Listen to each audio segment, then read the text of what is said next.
Welcome to AFAC's number one stop to entertainment and trending news. Now, yesterday, the community of Gumba Mukuruweni, Nyeri County, bid goodbye to Titus Maina Kiiru, who passed away on January 17th at the age of 39 after the tragic drowning accident in Juja Dam. Now, Kenyans were really surprised by the short eulogy published by his family, only in 3 paragraphs.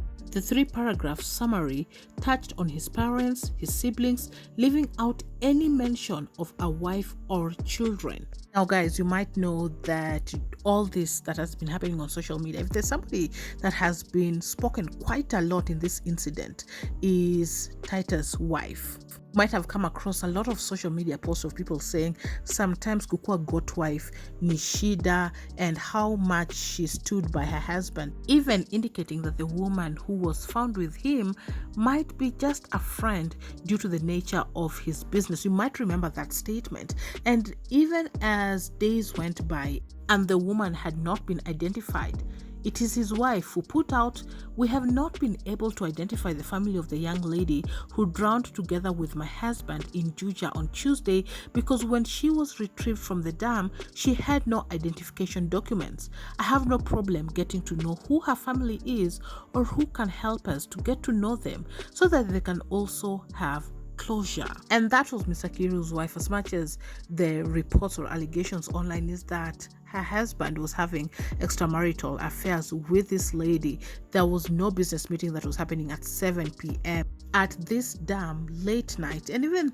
how their bodies were found, one half naked, the other completely naked. And so when there was no mention of his wife in the eulogy, it raised a lot of eyebrows, considering she was basically like the spokesperson. She put out 2 statements when it came to this woman and also identifying the body of her husband, and for her name to not be here, it has left many people confused. Maybe perhaps she did not want to associate with her husband, she did not want her name to be there, but it's totally different with what she has been putting out, because she has defended this man.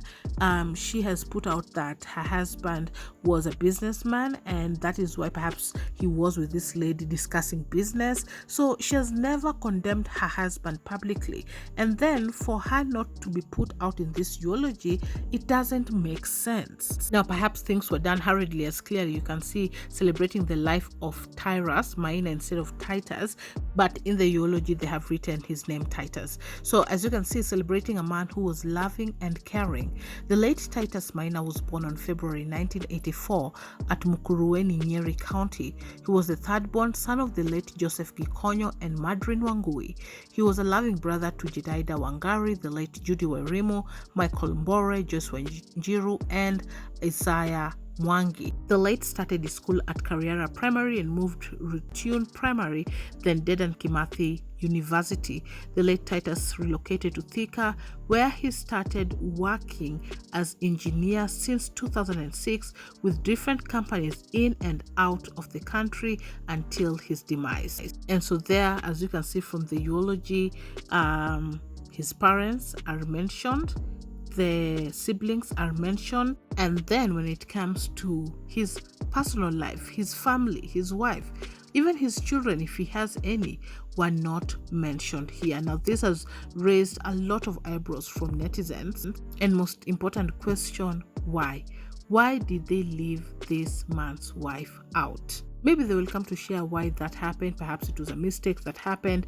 They forgot to put in those details. But you might know by now that the circumstances under which the car plunged into the river leading to the death of the 2, that is Titus and Frida, still remain unclear.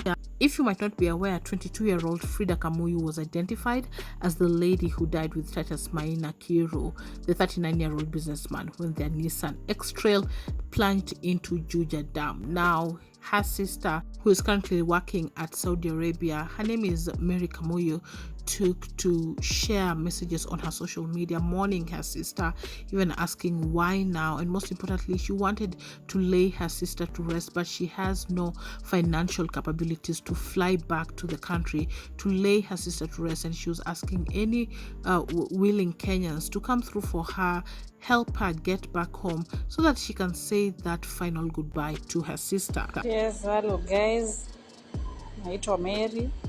Yes, Frida was my sister. Siwezi kataa she was my sister because of what it happened. It happened. Na hakuna mtu mwenye anawishingi kitu kama hiyo inaweza.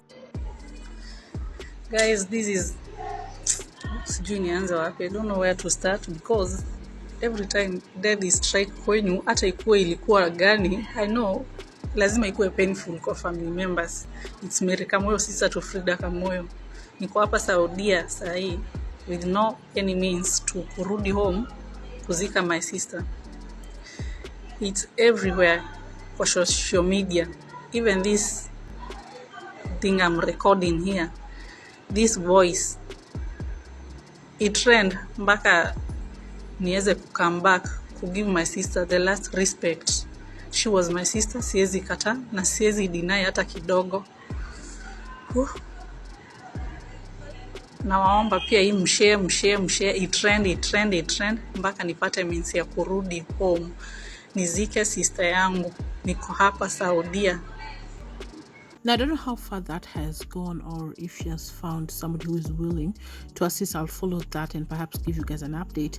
But that's what's happening. The date of laying Frida to rest has not been communicated yet. They recently just found out 2 days ago by identifying her body that she had passed away. So plans probably are still underway. But anyway, guys, what do you think they left Titus' wife, or even if they have children together, name out of the eulogy as if she never existed in his life?